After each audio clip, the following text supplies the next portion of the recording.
Hai semuanya, kembali lagi bersama saya yang akan membacakan lanjutan novel Dokterku Mentorku karya Deborah Indrawati. Jangan lupa subscribe and like ya. Selamat mendengarkan.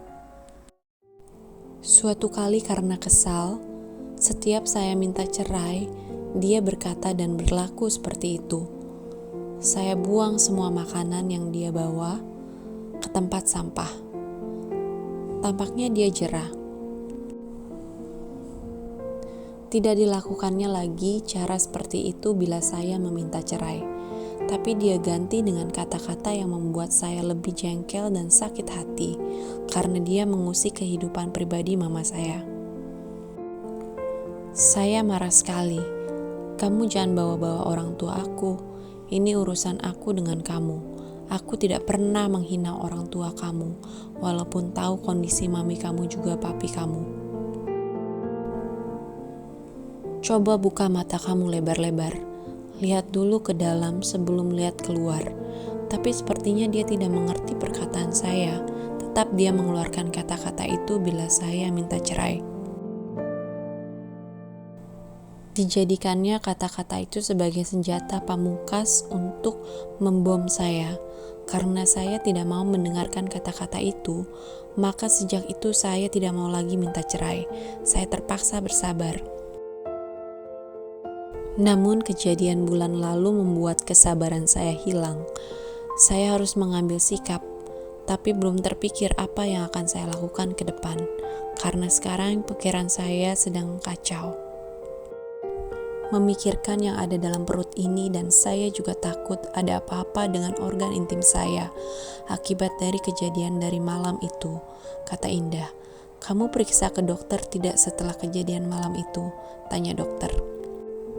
Iya, saya ke dokter, karena paginya saya keputihan disertai gatal. Sorenya saya ke dokter, tapi saya tidak cerita apa-apa pada dokter itu, kata Indah. Diberi obat apa waktu itu? Tanya dokter. Obatnya berwarna putih bentuk segitiga panjang, buat dimasukkan ke dalam. Naksogim, tanya dokter. Iya benar, sahut Indah. Tapi tadi pagi saya periksa tidak ada apa-apa. Kalau ada keluhan, cepat-cepat saja kontrol, kata dokter. Baik dok, kita sudah sampai tapi jangan turun di sini. Di situ saja, kata Indah sambil menunjuk ke depan kira-kira 3 rumah dari tempat tinggalnya. Mobil berhenti di tempat yang ditunjuk Indah. Terima kasih dok, kata Indah. Sama-sama Indah, sahut dokter. Setelah melihat sekitar untuk memastikan tidak ada orang yang melihatnya, Indah turun. 30 Juli 1978. Hari ini adalah hari yang keempat. Indah sudah bersiap-siap untuk ke rumah sakit lagi menemui Dr. Markus Moreno. Karena sampai hari ketiga, apa yang diharapkan Indah tidak terjadi. Indah juga sudah mempersiapkan Tania untuk dibawa. Karena kata Oma, waktu ditinggal beberapa hari yang lalu, Tania tidak henti-hentinya menangis sampai serak suaranya. Itulah sebabnya Tania harus dibawa, walaupun kepala Indah agak pusing. Indah mengambil minyak kayu putih di kotak obat, dioleskan ke dahinya, setelah itu memasukkan beberapa celana Tania serta minyak kayu putih ke dalam tas, lalu mengangkat Tania dari box. Sampai di rumah sakit, sudah tidak ada pasien lagi, maka Indah langsung masuk ke ruang praktek. Selamat siang dok, kata Indah tanpa senyum. Siang Indah, anak kamu cantik sekali, siapa namanya? Tanya dokter. Indah tidak menjawab, dihampirinya suster lalu berkata, tolong pegang anak saya sebentar sus, saya mau diperiksa. Baik nyonya, kata suster, lalu diambilnya Tania dari tangan Indah. Tania menangis teriak-teriak. Suster segera membawanya keluar. Indah langsung berbaring, lalu berkata, ayo dok periksa saya mau tahu reaksi obat yang saya minum 3 hari ini. Kamu tidak perlu diperiksa lagi Indah, kata dokter dengan lembut. Indah segera duduk. Tapi belum keluar, Dok, kata Indah sambil menangis. Tenang, Indah, saya akan berikan obat yang lebih bagus. Mana obatnya? Berikan sekarang, desak Indah. Tidak di sini, Indah. Ayo ambil dulu anak kamu. Kasihan itu dia teriak-teriak. Percayalah sama saya, Indah. Saya pasti tolong kamu. Dokter mengambil tasnya di meja, lalu berkata, ayo Indah. Ke airport lagi, sungut Indah sambil mengambil minyak kayu putih dari tas Tania, lalu dioleskannya ke dahinya. Kamu pusing? Tanya dokter. Iya, tadi dari rumah sudah pusing. Sampai di sini tambah pusing karena dipermainkan, kata Indah. Siapa yang mempermainkan kamu, Indah? Ini sudah waktunya makan siang. Apa salahnya kita ke airport cari makanan, kata dokter. Walaupun kesal, Indah menurut juga perkataan dokter. Dia segera mengambil anaknya setelah berterima kasih pada suster. Indah menyusul dokter ke tempat parkir. Sampai di tempat parkir, dokter membukakan pintu mobil buat Indah dan anaknya.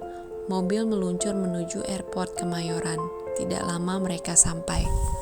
Kenapa dokter tidak memberikan obat yang bagus saja dari kemarin? Tanya Indah dengan suara tangis yang tertahan. Tenang Indah, bujuk dokter sambil mengambil posisi parkir. Setelah itu keluar dari mobil, dibukakannya pintu buat Indah dan anaknya, lalu dikuncinya mobil. Kemudian menghampiri Indah dan anaknya lalu berkata, gendong sama om dokter ya, sambil membuka kedua tangannya ke arah Tania. Tania langsung mencondongkan badannya ke tangan dokter. Indah tampak heran melihat Tania yang langsung mau digendong dokter. Karena biasanya Tania tidak mau digendong siapa-siapa selain Indah dan Oma. Mereka sampai di restoran yang kemarin. Kita makan di sini lagi ya, kata dokter sambil menoleh ke Indah.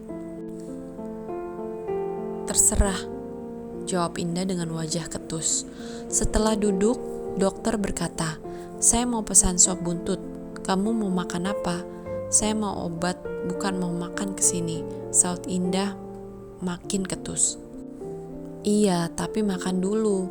Cicip-cicip seperti kemarin ya. Tidak, kata Indah sambil menatap dokter dengan marah. Percayalah Indah, sudah berapa kali saya katakan, saya pasti menolong kamu, bujuk dokter. Indah tidak menjawab. Pandangannya kosong menatap lurus ke depan. Dokter memanggil pelayan lalu memesan 1 sop buntut, 1 nasi putih, 1 gelas air putih, 1 gelas air jeruk manis. Dokter menoleh ke Indah lalu berkata, kamu tunggu sebentar, saya mau beli roti buat anak kamu. Dokter segera melangkah ke toko roti yang bersebelahan dengan restoran. Dibelinya beberapa potong roti lalu memberikan roti kosong manis pada Tania. Kemudian kembali ke restoran. Dokter kembali membujuk Indah dengan berkata, makan roti ya In, ada coklat dan keju dan ada juga roti kosong manis yang tidak akan membuat mual. Mau ya roti kosong manisnya? Saya mau obat, kata Indah dengan wajah kesal. In, cobalah bersikap manis pada saya sedikit saja. Lihat anak kamu, dia bersikap manis sama saya. Roti yang saya berikan dimakannya. Kamu dari tadi marah terus sama saya. Sepertinya kamu tidak percaya sama saya. Apa saya seperti penipu di mata kamu? Dokter diam karena pelayan datang membawa pesanan. Setelah selesai menghidangkan, pelayan bertanya, Bapak perlu baby chair? Dokter menjawab, ada. Boleh. Tak lama, pelayan datang dengan membawa baby chair. Terima kasih, kata dokter pada pelayan. Dokter mencium Tania dengan penuh kasih, lalu didudukannya di baby chair sambil berkata, Om dokter mamam dulu ya cantik, nanti gendong lagi. Setelah mengikat pinggang Tania dengan seat belt, dokter mencium Tania lagi. Indah terharu melihat dokter begitu menyayangi Tania. Indah menyesali sikapnya yang telah membentak-bentak dokter dari tadi.